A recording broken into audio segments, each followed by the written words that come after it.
독일의 슈피켄이라는 조그만 마을에 되어진 사건입니다. 그 마을에 재판소가 있는데 그 법정 안에 들어가면은 그 법정 뒤쪽으로 마차 수레바퀴가 걸려 있다고 합니다. 그럼 왜 법정 안에 그 마차의 수레바퀴가 옛날 마차 바퀴가 있지 않습니까? 그 수레바퀴가 걸려 있는 이유가 무엇입니까? 그 마을에 한 청년이 있었습니다. 홀어머니를 모시고 또 빵가게를 경영하면서 효도다, 또 빵을 맛있게 만든다. 그래서 사람들에게 칭찬받고 또 사랑을 받는 그런 젊은이였습니다. 어느 날 빵 만들기 위해서 밀가루가 떨어져서 친구와 함께 읍내로 밀가루를 사러 가게 되었습니다. 그런데 밀가루 사러 왔을 때 친구가 사라지고 만 거예요. 아무 말 없이. 친구를 찾다가 할 수 없이 밀가루를 들고 이제 집으로 돌아오게 됩니다. 그런데 그 친구가 돌아오지 않는 거예요. 그러니까 그 친구의 아버지가 의심하기 시작합니다. 내 친구를 이것이 혹시 살해한 것이 아니냐 의심하기 시작을 합니다. 왜 자기 아들이 안 돌아오니까. 그래서 의심하다가 결국은 이 친구를 이제는 자기 아들을 살해한 범으로 공모하고 그래서 재판에 기소를 하게 됩니다. 또 이 재판에 기소되었을 때 이 청년은 아무 말 하지도 못하고 별로 변명하지도 못하고 말이죠. 이미 재판장들하고 다 입이 맞춰져 갖고서 그냥 사형 판결을 받게 됩니다. 사형 판결을 받는데 그 당시에 사형수를 공개 처형하는데 많은 사람들이 보는 앞에서 거기다 꽁꽁 묶어놓고 또 마차를 가지고선 그 마차가 왔다 갔다 하면서 그 마차에 깔려서 바퀴에 깔려서 죽게 만드는 끔찍한 처형이었습니다. 그런 처형을 이 청년이 받고 그만 무참하게 죽음을 당하고 말았습니다. 그리고 나서 얼마 안 있어서 죽었던 청년이 살아 돌아온 거예요. 깜짝 놀란 거예요. 그리고 나서 이 사람이 죽었던 청년이 돌아왔으니까 무죄 아니겠습니까? 난리가 난 거예요. 깜짝 난 거예요. 그래서 그 사건을 본 그 마을 주민들이 청년들이 달려가서 그 마차를 부숴버리고 그리고 마차에 있는 피가 묻힌 그 바퀴를 재판서구에 딱 걸어놓게 되었습니다. 그리고 앞으로 이것을 고을 삼아서 판결을 굳게 하지 말라. 잘못된 판결하지 말라. 판결을 굳게 하지 말라. 경고를 하기 위해서 그 피 묻은 마차의 바퀴를 그곳에 걸어 놓게 되었다라는 것입니다. 여러분, 이 청년이 무지한 것이 아니겠어요? 근데 죄를 뒤집어 쓰고 죽은 거예요. 얼마나 억울하겠습니까? 오늘 성경 오늘 본문에도 예수님은 무지한 분이에요. 죄가 없는 분이에요. 그런데 그 당시에 대장이라든지 또 유대인들이 예수님을 십자가에 못 박으라 외치게 되었고 또 빌라도도 예수님을 십자가에 넘겨주었습니다. 그래서 무지한 예수님이 십자가에 죽게 되는 사건이 바로 오늘 본문의 사건의 배경이 되겠습니다. 그런데 우리가 주목할 수 있는 것은 예수님을 십자가에 못 박아 죽인 사람들, 빌라도라든지 또 여기 대제사장이라든지 유대인이라든지 또 그 당시에 군병들 이런 사람들이 예수를 무지한 예수님이란 그 예수를 죽이면서 그들의 입술 가운데 하는 말들이 예수님이 누군가를 증언하고 있는 것을 발견해 볼 수가 있습니다. 그러면 예수를 죽이는 그 장본인들이 예수님을 무엇이라고 누구라고 증언했느냐 하는 것입니다. 먼저 빌라도의 증언을 보면 빌라도는 예수님을 죄가 없는 분이다 이렇게 증언을 하게 됩니다. 빌라도가 4절 말씀에 보면 내가 그에게서 아무 죄도 찾지 못한 것을 너희에게 알게 하렴이라. 내가 아무리 신문하여도 아무 죄를 찾지 못했다. 그리고 8절에 가서 보면 나는 그에게서 죄를 찾지 못하였노라 그렇게 말씀하고 있습니다. 빌라도가 신문하고 재판하면서 아무리 찾아도 예수님이 죄가 없다. 그의 죄를 발견할 수 없다. 이렇게 고백을 하고 있는 것을 여기서 볼 수 있습니다. 그리고 많은 유대인들에게 대장들에게 예수는 아무 죄가 없다. 그렇게 이야기를 하고 있는 겁니다. 그렇습니다. 예수님은 죄가 없는 분입니다. 왜 예수님이 죄가 없는 분입니까? 예수님께서 이 땅에 오실 때 뭐로 출생하셨습니까? 성령으로 잉태했어요. 성령. 그래서 예수님은 출생부터 죄가 없는 몸으로 이 땅에 태어나시게 되었습니다. 우리는 다 부모의 결혼을 통해서 다시 말하면 아담의 후손으로 태어난 거예요. 그래서 우리는 다 원죄를 가지고 있고 또 자본죄도 가지고 있습니다만은 예수님은 성령으로 잉태했기 때문에 남자의 후손, 아담의 후손이 아니라 하나님의 후손으로 여자의 후손으로 이 땅에 오시게 되었다. 그래서 예수님은 죄 없는 몸을 가지고 이 땅에 오시게 되었습니다. 그래서 예수님은 죄가 없는 몸이에요. 그러면 예수님께서 왜 이 땅에 오실 때 죄가 없는 몸으로 성령으로 잉태하신 그 이유가 무엇입니까? 그래서 요한일서 3장 5절 말씀에 가져오면은 그가 우리 죄를 없애려고 나타나신 것을 너희가 아나니 그에게는 죄가 없느니라. 그렇게 말씀했어요. 예수님에게 죄가 없다는 거예요. 왜 죄가 없습니까? 예수님은 우리의 죄를 없애려고 이 땅에 오셨다는 거예요. 믿습니까? 예? 예수님이 죄가 없는 이유는 다른 것이 아니에요. 우리의 죄를 없애려고 이 땅에 예수님 외에는 모든 사람이 죄인이에요. 그 죄를 없애려고 예수님이 이 땅에 오셨다라고 말씀을 하고 있는 것입니다. 그렇습니다. 예수님은 죄가 없는 분이기 때문에 우리 모든 인류의 죄를 다 없애주셨어요.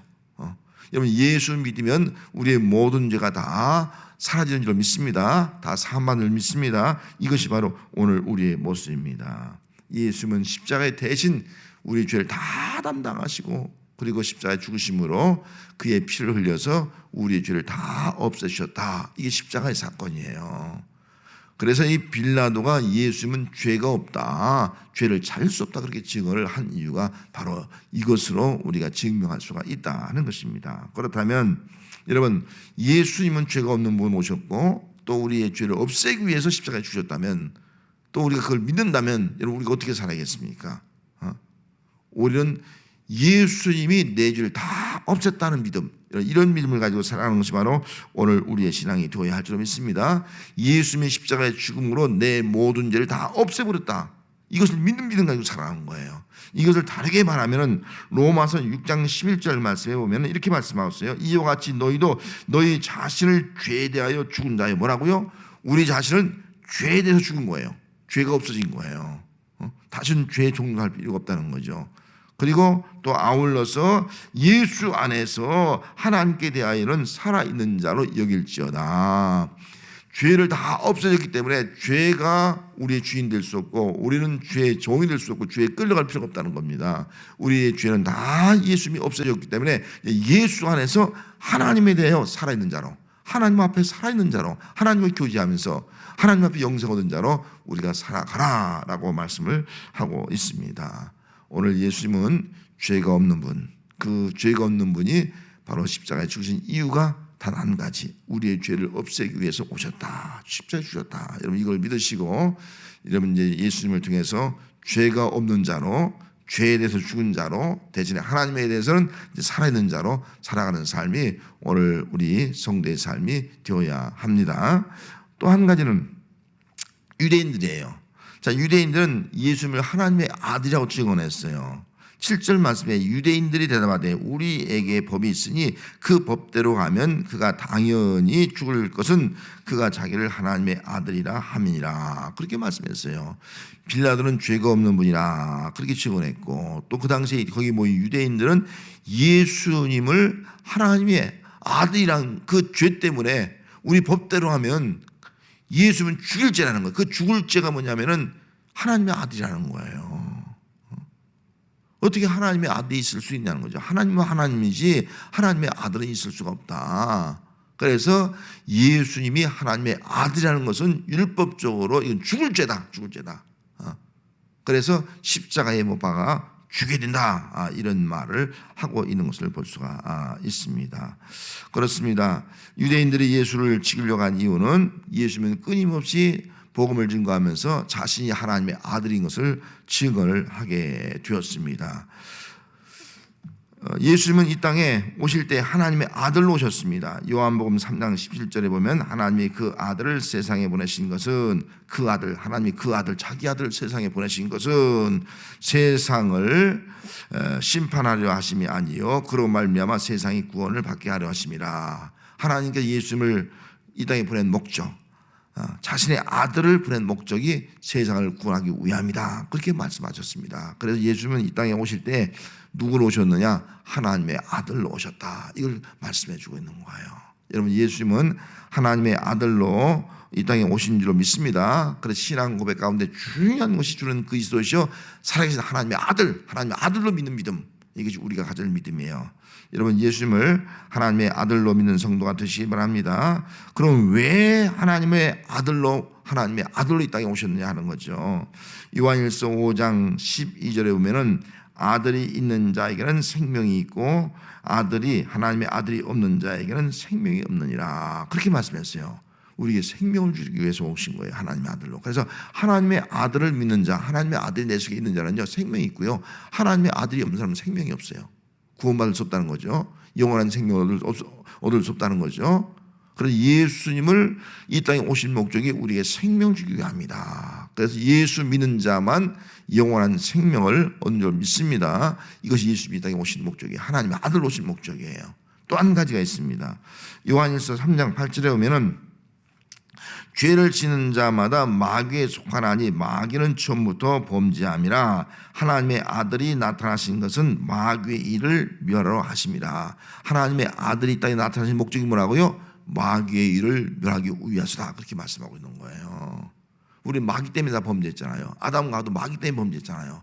오늘도 우리 마귀 때문에 범죄하잖아요. 베드로에게도 이 마귀 사단이 들어가서 범죄하게 만들잖아요. 가룟유다에도 사단이 들어가서 예수를 배반하게 만들었잖아요. 아나니와 삽비라도 사단이 들어가서 역사에서 범죄하게 만들었잖아요. 이게 사단의 역사거든요. 사단은 끊임없이 우리에게 죄를 짓게 하는 것이 사단의 역사예요. 그래서 읽은 말씀 그대로 마귀는 처음부터 범죄한 자들이에요. 하나님 앞에. 그리고 우리 여기 계속 범죄케 하는 거예요. 그런데 하나님의 아들이 이 땅에 오신 목적이 나타난 그 이유가 뭐냐면 마귀의 일을 멸하기 위해서다라고 말씀을 하고 있는 것입니다. 여러분, 예수님이 이 땅에 오셔서 우리에게 새 생명, 영원한 생명을 준 줄 믿습니다. 또 예수님이 이 땅에 오셔서 마귀의 일을 다 멸한 줄로 믿습니다. 그럼 우리 성도들이 어떻게 살아가야 돼요? 이 땅에서 살던 우리는요 새 생명 얻은 자로 살아가는 거예요. 예수 생명 얻은 자로 살아가는 거예요. 영원한 생명 얻은 자로 살아가는 거예요. 영원한 생명, 죽어도 부활하는 영원한 생명 얻은 자로 살아가는 거예요. 그래서 죽음이 두렵지 않는 거예요. 또 우리 예수 믿는 사람들은 어떻게 살아가는 거예요? 마귀를 이기는 삶을 살아가는 거예요.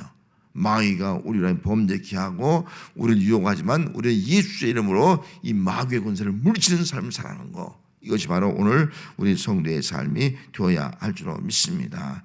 오늘 우리 예수 믿는 사람들은 예수님이 하나님의 아들로 오셨기 때문에 그 아들을 믿는 자는 다 뭐가 돼요? 하나님의 자녀, 하나님의 아들이 됩니다. 그래서 갈라디아서 4장 7절 말씀에 가져오면은 그러므로 내가 이후로는 종이 아니요 아들이니 아들이면 하나님으로 말미암아 유업을 받을 자니라. 우리는 이제는 죄의 종이 아닌 거예요. 죄를 다 없애줬고, 그래서 예수님을 통해서 예수님이 하나님의 아들로 오셔서 우리를 하나님의 아들로 삼아줬기 때문에 이제 우리는 하나님의 기업을 누릴 자, 기업을 받을 자다. 그렇게 말씀하고 있습니다. 아들로서 상속권이 있다는 거예요. 하나님의 모든 유업을 다 상속받을 수 있는 그런 축복의 사람이 되었다. 여러분, 얼마나 이게 부유한 자예요. 하나님의 나라를 상속받는, 하나님의 모든 것을 상속받는 그런 자가 되었다라고 말씀을 하고 있습니다. 오늘 우리는 이 땅에 사는 동안 나는 생명 얻은 자, 예수님 때문에 하나님의 아들을 이 내 속에 있어서 생명 얻은 자, 하나님의 아들이 내 있어서 우리는 이 하나님의 아들로 말미암아 마귀를 멸한 자, 또 하나님의 아들이 내 속에서 우리는 아들로서 하나님의 기업을 이을 자, 이런 믿음을 가지고 이 땅에 살아가는 삶이 여러분들의 삶이 되시길 바랍니다. 자, 또 한 가지는 군인이에요. 로마 병정들은 유대인의 왕이라고 증언했어요. 3절에 보면 앞에 가서 이르되 유대인의 왕이여 평할지어다 하며 손으로 때리더라. 군인들이 물론 그 앞에서 빌라도도 유대인의 왕이라는 말 썼고 또 대장들도 그런 말을 썼습니다만은 이 군병들이 예수님을 앞에 놓고서 네가 유대인의 왕이냐 하면서 손으로 때리는 거예요. 다시 말하면 예수님을 앞에 놓고 거기다가 가시면류관을 씌우고 또 자색 옷을 입히고 그리고 호를 손에 쥐고 네가 유대인 왕이냐 때리는 거예요. 조롱하는 거예요. 이거 얼마나 수치스러운 일입니까? 이 수치를 당한 거예요. 하지만 이 수치를 당했지만 분명한 것은 뭐예요? 그들이 예수님을 조롱하면서 한 말이지만 예수님은 누구라는 거예요? 유대인 왕인 거예요. 예수님은 유대인 왕으로 오신 거예요. 더 크게 말하면 예수님은 만왕의 왕으로 이 땅에 오셨다. 여러분 그리스도란 말이 뭐예요? 왕 오신 거예요. 선지자, 제장, 왕으로 오신 분. 예수님 왕으로 오신 거예요. 그래서 우리 예수님이 태어났을 때 동방박사가 멀리서 황과 유학 몰약을 가지고 와서 예수님 앞에 경배하는데 뭐라고 경배했습니까? 유대인의 왕으로 나시니가 어디 계시뇨? 유대인의 왕으로 오신 것을 믿은 거예요. 그 멀리서 별을 보고 와서 그 유대인의 왕으로 오신 그 아기 예수 앞에 경배하잖아요. 황금 유학 몰약할 때 경배하잖아요. 예수님은 누구로 오셨다고요? 왕 오신 거예요. 왕으로 오셨다. 이걸 우리는 분명히 믿어야 하는 것입니다. 그러면 예수님이 왜 왕으로 오셨습니까? 왕으로 오신 이유가 뭐예요? 오늘 이게 본문의 18장인데요. 18장 36절에 보면 이렇게 말씀했어요. 내 나라는 이 세상에 속한 것이 아니라 그러면서 내 나라는 여기에 속한 것이 아니라 빌라도가 말해요. 내가 유대인 왕이냐? 그때 예수님께 이렇게 내말해요. 네 말과 같이 내가 왕이니라. 내 말처럼 내가 왕이니라. 내가 이를 위해서 태어났으며 이를 위하여 세상에 왔다. 내 말대로 나는 왕이다. 하지만 내 나라는 이 땅에 속한 나라가 아니다. 세상에 속한 나라가 아니다. 내가 이 땅에 하나님의 나라, 그리스도의 나라를 위해서 내가 왔다. 예수님이 증언한 거예요. 여러분 예수님이 이 땅에 오신 목적이 뭐라고요? 내 나라, 그리스도의 나라, 예수님의 나라, 하나님의 나라를 이루기 위해서 이 땅에 오셨다 하는 겁니다. 예수님이 이 땅에 오심으로 말미암아 예수님이 왕으로 오신 거예요. 그래서 하나님의 나라가 뭐예요? 하나님이 통치한 나라. 예수님이 통치한 나라가 하나님의 나라가 아니겠습니까? 그 나라를 이루기 오셨고 또 그 나라가 지금 이루어져 가고 있고 이후에 주님이 오실 때 그 나라가 완성되는 거죠. 그것이 바로 영원한 천국, 영원한 하나님의 나라가 되는 것이 아니겠습니까? 계시록 11장 15절 말씀에 가서 보면은 일곱째 천사가 나팔을 불매 하늘에 큰 음성들이 나와서 이르되 세상 나라가 우리 주와 그리스도의 나라가 되어 그가 세세토록 왕노릇하리라. 마지막 일곱째 나팔이 불 때 이 땅의 모든 세상 나라가 다 그리스도의 나라가 된 나라인 거예요. 이 땅도 다 그리스도의 나라죠. 이게 아마 천년왕국이 되겠죠. 그리스도의 나라가 되어서 그가 누가 예수님이 세세무토록 통치하는 거, 통치한다가 이러고자 이것이 바로 하나님 나라의 완성이다라고 볼 수가 있습니다. 자 그렇다면 오늘 우리 성도들은 어떻게 살아야 됩니까? 우리 성도들은 예수님을 나의 왕으로 믿고 살아야 될 줄 믿습니다. 또 예수님이 나의 왕이 되어서 나를 통치하면 내 속에 뭐가 이루어지는 거예요? 하나님의 나라가 이루어지는 줄 믿습니다. 그래서 누가복음 11장 21절 말씀에 또 여기 있다 저기 있다고도 못하려니 하나님의 나라는 너희 안에 있느니라. 할렐루야. 하나님의 나라는 내 안에 있다. 그렇게 말씀하셨어요. 왜? 예수를 내 마음속에 모시고 내 속에서 예수님의 통치를 받고 있는 사람은 이미 내 속에 하나님의 나라가 이루어진 거예요. 할렐루야. 그래서 예수님은 왕이에요. 또 예수님의 통치를 받는 사람은 이미 내 속에 하나님 나라가 이루어진 거예요. 그래서 이 땅에 하나님 나라를 이루어가는 거예요. 그래서 이후에 주님 오실 때 영원한 하나님의 나라에 우리 영원히 살게 되는, 그리고 우리도 주님과 더불어서 세세무토록 왕으로 다스리는, 창세기에 다스리라 그렇게 말씀했는데 그 다스리는 권세가 우리가 다 파괴되었지 않습니까? 잃어버렸지 않습니까? 예수님을 통해 다시금 우리로에게 다스리는 권세가 회복되어서 세세무토록 주님과 더불어서 왕으로 통치하는, 다스리는 이런 삶을 살아가는 그런 회복의 역사가 나타나게 되는 것입니다. 여러분 오늘 우리는 이 땅에서 한동안 이 땅에 살고 있지만 우리는 하나님의 나라가 내 속에 이루어졌고 또 하나님의 나라를 이루어가는 삶이다 하는 것을 우리 기억하면서 이 땅에서 하나님 나라의 백성으로 살아가면서 또 이 땅에 하나님의 나라를 확장시켜가면서 또 하나님 나라의 영광을 바라보면서 또 하나님 나라를 위해서는 또 우리의 복음의 삶을 감당하면서 살아가는 신앙이 오늘 우리의 신앙이 되어야 할 줄로 믿습니다. 우리가 사도신경을 고백할 때마다 빌라도에게 고난을 받아 십자가에 못 박혀 죽으시고 우리가 늘 고백합니다. 빌라도가 결국 예수님을 십자가에 넘겨주었기 때문에 우리의 신앙 속에 늘 빌라도가 고백되어져 가고 있습니다. 여러분, 왜 빌라도가 우리 입속에 고백됩니까? 빌라도는 예수님이 무죄한 것을 알았어요. 알면서도 넘겨준 거예요, 십자가에. 이게 큰 죄죠. 알면은 무슨 상황이더라도 이분은 죄가 없는 분이야. 십자가에 넘겨줄 수 없어 해야죠. 그 넘겨준 거 왜 넘겨줬습니까? 두려운 거예요. 내가 예수를 넘기지 않으면 폭동이 나는 거야. 예수를 넘기지 않으면 넌 가이사의 반역자라는 거예요. 로마 황제 반역자라는 거예요. 막 그렇게 백성들이 그냥 따지고 들고 막 폭동을 일으키니까 두려워서 넘겨주고 만 겁니다. 죄가 없는 줄 알면서 넘겨준 거예요. 예수님은 죄가 없는 분입니다. 예수님은 하나님의 아들입니다. 예수님은 또 왕이십니다. 그걸 알면서도 넘겨주었습니다. 인간들은 예수님을 넘겨주었고 또 십자가에 못 박았지만 예수님은 그들이 고백한 대로 무엇이 된 거예요? 영원히 죄가 없는 분으로 우리를 죄 가운데 구원해 하신 그 놀라운 역사가 십자가의 죽음을 통해서 나타나게 된 줄로 믿습니다. 또 예수님은 십자가의 죽음을 통해서 하나님의 아들인 것이 확 찍는 거예요. 부활함으로 말미암아. 그래서 백부장이 말하잖아요. 정말 하나님의 아들이구나. 그 고백하잖아요. 하나님의 아들로 확증된 거예요. 죽음을 통해서. 또 예수님은 하나님의 아들 십자가 죽음을 통해서 정말 예수님은 왕이구나.